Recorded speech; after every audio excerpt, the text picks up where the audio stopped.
Roman Babushkin deputy chief of mission जो रूसी embassy के अंदर मौजूद है नई दिल्ली के अंदर, उन्होंने बयान जारी किया है और टेलीकॉन्फ्रेंसिंग के जरिए से जो बात उन्होंने भारत और चीन के दरमियान जो बढ़ता हुआ तनाव है इसको लेकर कही है वो इंतहाई अहम है। उन्होंने कहा कि दोनों एशिया के दो बड़े मुल्क जिस तरीके से इस वक्त आमने सामने है, जरूरत है कि मुज़ाकराती अमल बाइख्तियार मुज़ाकराती अमल के जरिए से मसले का हल निकाला जाए। उन्होंने कहा कि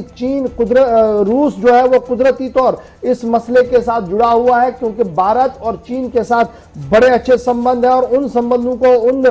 ताल्लुकात को देखते हुए बहुत ज्यादा जरूरत इस बात की पड़ती है कि मामलात को मुज़ाकरात के जरिए से हल करवाया जाए। जब उनसे यह पूछा गया कि SCO, G20 और दीगर समिट्स का भी होना है तो क्या वहां से इस चीज की पहल हो सकती है, तो उन्होंने इस बात की वजाहत की कि रूस की तरफ से पहले भी कोशिशें की गई है और इस तरीके के जो इदारे हैं वो भी अपने अपने तरीके से जरूर काम करते हैं कि बाहमी मसले का हल जो है वो निकाला जा सके। ताहम उन्होंने साफ कर दिया कि कुछ कुव्वतें और कुछ ताकतें ऐसी हैं जो भारत और चीन के बीच तनाव को बढ़ाना चाहती है और क्योंकि उसमें उनका बहुत बड़ा मफाद हो सकता है। बिना नाम लिए बड़ी बात रूस के सफीर की तरफ से जो है रोमन बाबुश्किन की तरफ से सामने रखी गई है, जो डिप्टी चीफ ऑफ मिशन है उनकी तरफ से बात जो है वो सामने रखी गई है। यह बात काबिल जिक्र है कि चीन ने पिछले दिनों रूस से यह दरख्वास्त की थी कि मामले को हल करने के लिए और साउथ एशिया के अंदर क़याम अमन को यकीनी बनाने के लिए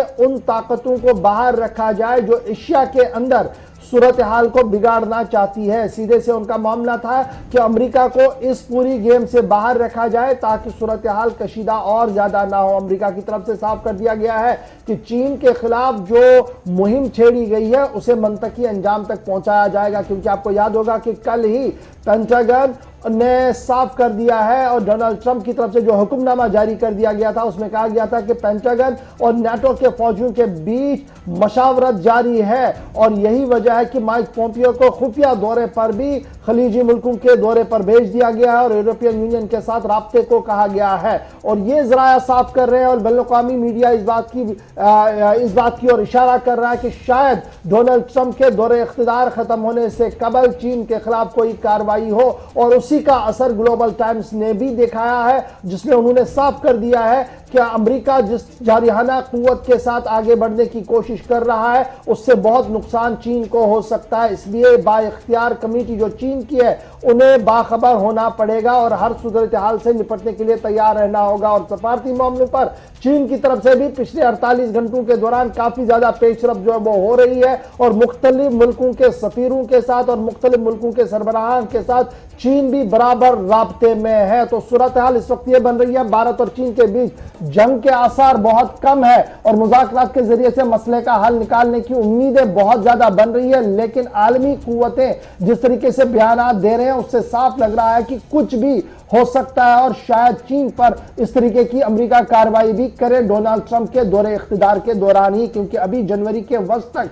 डोनाल्ड ट्रंप इख्तिदार के अंदर है और कल जिस तरीके से उन्होंने अपना हुक्म जारी किया उसके बाद बहुत ज्यादा कवी इम्कान है कि कुछ भी हो सकता है, जिसके बाद आलमी इदारे भी काफी ज्यादा मुतहरिक नजर आ रहे हैं। फिलहाल बड़ी खबर रूस की तरफ से जो बयान जारी किया गया उसमें कहा गया है कि कुछ लोग इस तनाव को गलत इस्तेमाल कर सकते हैं। अब ये कुछ लोग कौन है, सीधी सी बात है जो पिछले 48 घंटों के दौरान से अमेरिका से जो खबरें आ रही है उसके बाद ही चीन के सफीर डिप्टी जो मिशन है यहां पर उनकी तरफ से बयान जो है वो सामने रखा गया। तो बड़ी बात